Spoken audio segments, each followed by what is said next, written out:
to SJ's classes.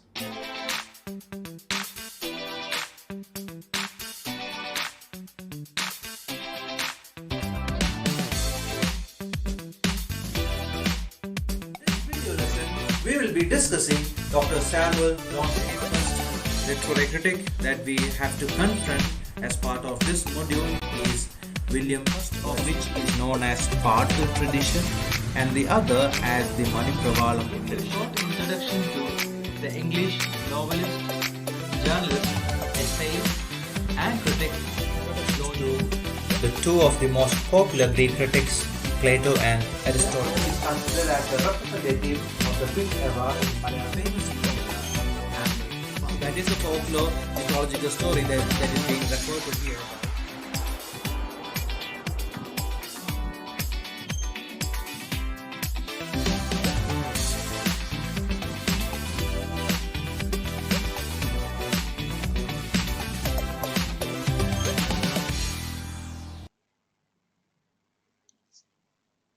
Hello everyone, welcome to SJ's classes.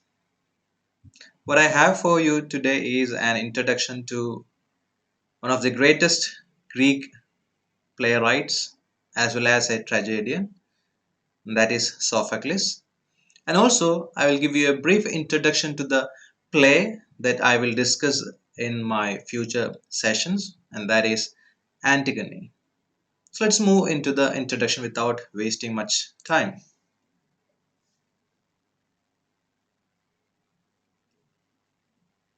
I'm sure you know Sophocles, and you might have known him as one of the greatest Greek tragedians, or simply as a Greek playwright. So let's look at some of the other finer details regarding this particular playwright. Now, please understand that he was one among the three great tragedians that we come across when we confront Greek plays or Greek tragedies. He was second to Aeschylus. Aeschylus is probably the first name that you will come across when you learn Greek tragedies. He has written plays like Eurystheus, Agamemnon, and Prometheus Bound. And the third in the triumvirate circle is Euripides. Euripides is the youngest of the three Greek tragedians, and he has written plays like Rhesus. So these three names are the names that you come across initially when you confront Greek tragedies. So please have the understanding that he is one among the greatest three Greek tragedians. The first being Aeschylus, the second is Sophocles, and the third Euripides. Sophocles was born around 496 BCE, and he was born at Colonus near Athens. And Athens, as you know, is in Greece. Now, only 7 of his 123 plays have survived so far.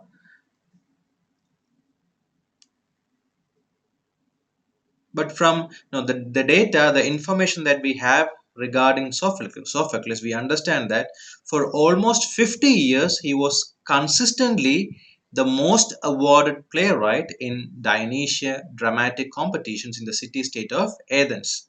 I'm sure you have come across the Dionysian festivals where plays used to be performed, or rather there was a competition between such playwrights. So only 7 of his 123 plays survive now. But no, from the records we understand that he was a consistently awarded playwright. He began his literary career or his career as a tragedian in around 468 BC with the death of after the death of Aeschylus. And among all the Greek gods, and it's important that you have an idea regarding god Dionysius, and the festival that the Greeks celebrated in connection with god Dionysius. So among all the Greek gods, there was none that appealed so much to the Greeks than Dionysius. and he was regarded as the god of wine and giver of joy and excitement. So during this particular festival, a choral hymn was sung to Dionysus. And it is from this choral song, which was called Dithyramb, that tragedy and comedy evolved. So initially there was this festival which was celebrated to honor god Dionysus, and they used to sing a choral ode, and this choral ode was called Dithyramb, and it's from this Dithyramb that tragedy and comedy evolved. The early plays or tragic choruses were performed on a temporary wooden platform, sometimes in the marketplaces. So that is how tragedies or plays were performed at the very outset, in the beginning. This platform gave way later on to a lasting stage which was built in honor of god Dionysus. So you are students who have come across the origin and evolution of drama. You have learned that earlier, and probably you have come across all these aspects. But as you are about to learn a Greek playwright, as you are about to learn a tragedy, a play written by a Greek playwright, it's important that you have an understanding regarding the initial or the evolution of drama as such. And these plays, these tragedies, which were performed as part of a competition that was conducted during the festival of god Dionysus, it was divided into various episodes, and there were particular terms for each episodes. Each episode. The first part of the dialogue before the chorus came in was called the prologue. So that was the very first part, and it was called Prologue. As you know, chorus had an important role to perform during those days. Initially, the stage was filled with the members of the chorus. There were around 50, characters or 50 members in a particular chorus, and they filled the stage. So that part of the play or tragedy, which was wherein which dialogue was given before the arrival of the chorus, it was called prologue. The song of the chorus as they marched into stage was called the Paradose.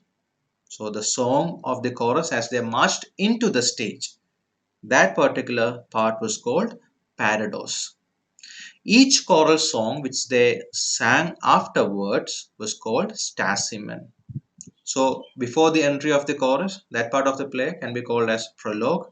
Now the song which they sang along as they marched into the stage, that can be called as Paradose. And every other song or every choral song means the song which is sung by the chorus. So every other choral song sung by the chorus after the Paradose can be called as Stasimon. And there was something called episode. Episode was the portion of the play contained between two stasima, so between two choral songs. The part that comes between two choral songs can be called an episode, and the part after the last stasimon towards the end was called the exodus. So these are the ways in which Greek play was divided, or the various parts of Greek plays. So you have prologue in the beginning, then comes Paradose, and afterwards you have Stasimon, which are choral songs which are sung after Paradose, and each segment between two stasima is called as episode, and the final choric song or choral song is termed as exodus. So I stated this because you'll find all these while you read Antigone. So it's important that you have an idea regarding the structure of a Greek play, so that you will be able to come at a better understanding of this play. What is happening at this moment? This is prologue, and after prologue you will have the Paradose, and the segment that lies between two stasima can be termed as episode. So what is happening right now, what we are reading as of now, is a stasima. So it's it makes it easy for you to understand the play if you have an idea regarding the structure of the play. And now coming back to Sophocles, now he was a major influence on the development of drama. The most important contribution that he has made for the stage is that he added a third actor. and thereby he reduced the importance of chorus in the presentation of the plot. Now, chorus, as you know, were people who did commentary on whatever that was happening on the stage. They used to point out to the audience what was happening, and what are the significances of whatever of all the events that are happening on the stage. So all these were pointed out by the chorus. And what Sophocles did was he brought a third character. So the action was performed by the characters, not by the chorus. That was the custom, but Sophocles changed it. And he also invented, so scene paintings. We have, background scenes portraying the setting of the play. So that was introduced by Sophocles. He is also regarded to have, increased the number of chorus from 12 to 15. So as I said earlier, the number of chorus was something around 50 at the very outset, and Aeschylus was the man who reduced it to 12, and when Sophocles came, he increased it to 15.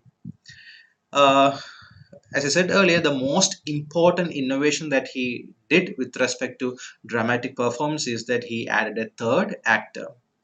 And it was earlier possible to give place for two actors, or even a doubling could have happened. A particular person could take the role of a character and then go on to take the role of another character. So even that was possible, which meant that there was only one particular person who was doing the performance on the stage. That became two, and when Sophocles came, he increased it to three. He added a third character. And the benefit of this particular addition made by Sophocles is that the scope of the dramatic conflict was thereby extended. Plots could be made more fluid, and situation could be made more complex. So as you bring in more characters, that is what happens. The situation becomes more complicated, it becomes more complex. The plot could be easily conveyed with the help of additional characters. So these are some of his important contributions, towards drama, towards Greek drama. So he increased the chorus from 12 to 15. He, brought properties to stage, scenic imagery, scenic paintings, and also he added a third character. Now, only seven of his prodigious output have survived in a complete form, and these plays are Aias, Antigone, Trachine, Oedipus the King, Electra, Philoctetes, and Oedipus at Colonus. So these are some of his important plays. Now, Antigone, Oedipus the King, and Oedipus at Colonus are perhaps the best known works, and these are known as the Theban plays or Theban trilogy. Um, They were written separately over a period of 36 years and were never intended to form a consistent trilogy. So Sophocles did not, write these plays so that it will be later known as a trilogy. He wrote it in a period of 36 years. Now, when we read it, we should read it in the order of Oedipus the King, Oedipus at Colonus, and Antigone. That is the way you have to read these plays. But when you take the chronology of this plays, we understand that Antigone was written in the beginning, and then he wrote Oedipus the King, and finally Oedipus at Colonus was written. Many people choose to read the plays of the Oedipus trilogy in the order as I said now. Oedipus the King comes first, Oedipus at Colonus comes second, Antigone comes the third. And as I remarked earlier, it was written in this particular order. Antigone was written in the beginning, then came Oedipus the King, and finally Oedipus at Colonus. Now, let me tell you something about the plays that Sophocles has written. Now, Ajax was written around 445 BC, and it tells the story of the legendary Trojan War hero who is driven mad by a vengeful goddess. So this forms the plot of Ajax, the story of a legendary Trojan hero. And Antigone which was written around 442 BC. In it, Sophocles dramatizes a tragic conflict between human and divine law through the story of Oedipus' daughter Antigone and King Creon. So that is a one-liner regarding Antigone. I'll come to it later on when I introduce the play to you.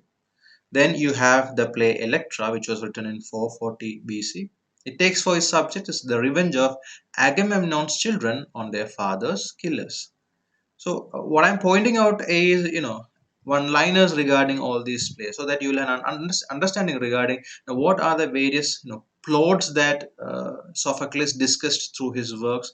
What are the various themes that he exposed or conveyed to the then audience or to his contemporary audience back then. Then comes Oedipus the King, that was written around 430 BC, and it's generally regarded as Sophocles' masterpiece, and it presents the myth of Oedipus. I'm sure you have come across this myth earlier. So it presents the myth of Oedipus, the man who was fated to kill his father and marry his mother.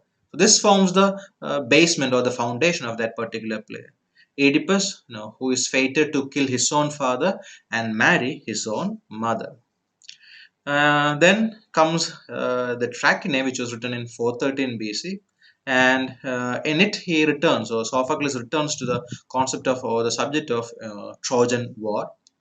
We also have Philoctetes, which was published in 410 BC. Even that is about Trojan War. Sophocles' last work is Oedipus at Colonus, and this particular play presents the death of Oedipus. It was written in 401 BC. So, I mean, it was produced in 400 BC.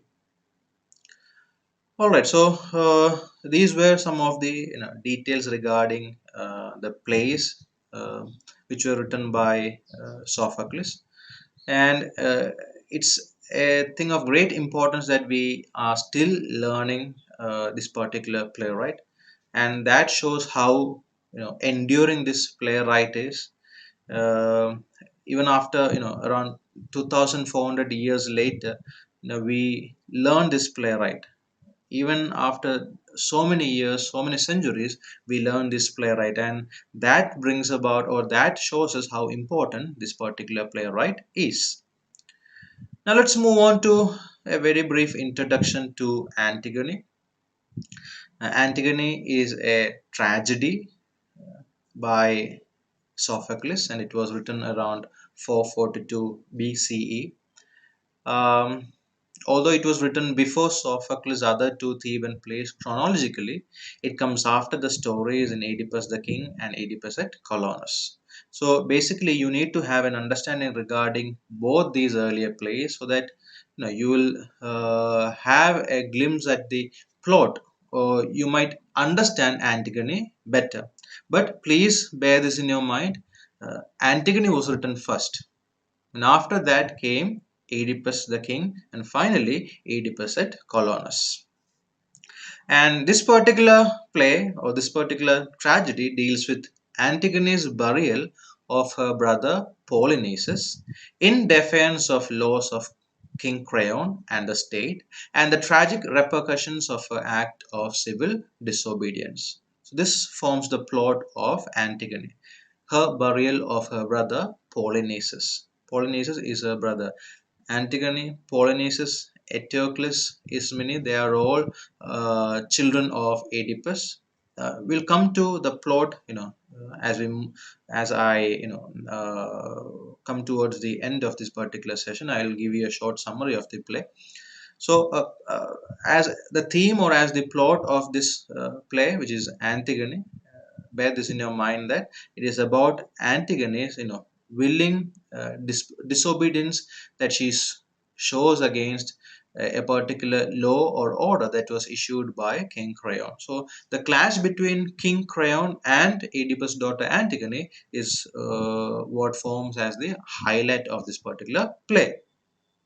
Now, most of the scenes take place in front of the royal palace at Thebes, and the events unfold in little more than 24 hours. I pointed that to show that it it conforms to the traditional dramatic principles of unity of place and time, because most of the scenes happen at the front of the palace, and the events that are enacted, staged, it happens in less than 24 hours. So these are plays which adheres to the dramatic unity of place and time. You might have heard the three unities earlier when you read Aristotle, or when you uh, confronted the evolution of drama. So these are plays like Antigone are plays that sticks on to, or that adheres to the dramatic unities of time and place. Now let me give you a short summary of the play. The play begins with the death of two brothers, Polynices and Eteocles, and both of them are sons of Oedipus the king. So the play Antigone begins with the death of Polynices and Eteocles, who killed each other in a war for the right to the throne of Thebes.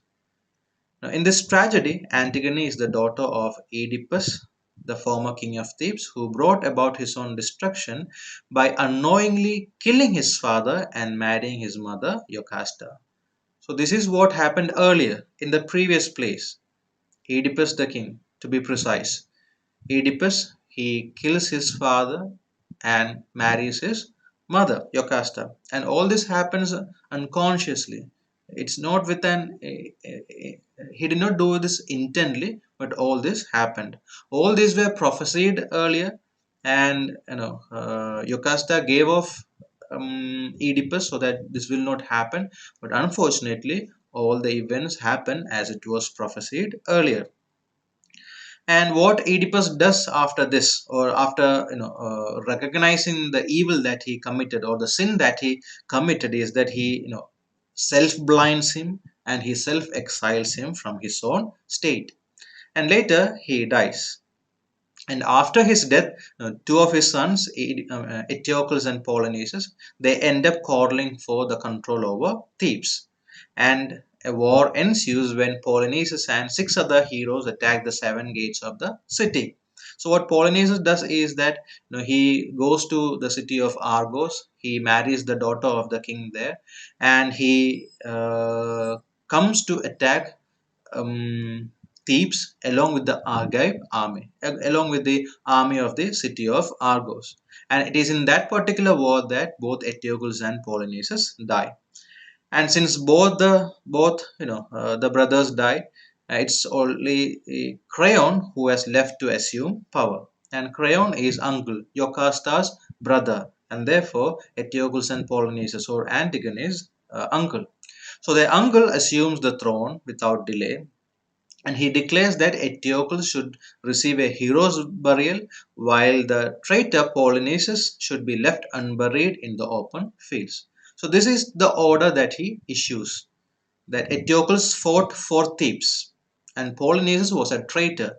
He fought against Thebes. So Eteocles must be given an honorable burial, and Polynices must be left wherever he is. He must not be given an honorable burial. Now Antigone, who is the sister to Polynices and Eteocles, and she disagrees with this particular law of the land, and she wants to favor the law of the gods, and therefore she defies Creon's law, and she buries Polynices.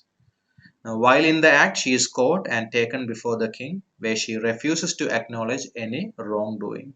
And this is where the clash between Antigone and Creon begins. Creon believes that he was not supposed to. Polynices was not supposed to. He did not deserve an honorable burial. But Antigone, she believes that he deserves it, and that is why she buried him. So there is a war of words that happened between Antigone and Creon there, and therefore she is sentenced to death for her defiance by King Creon.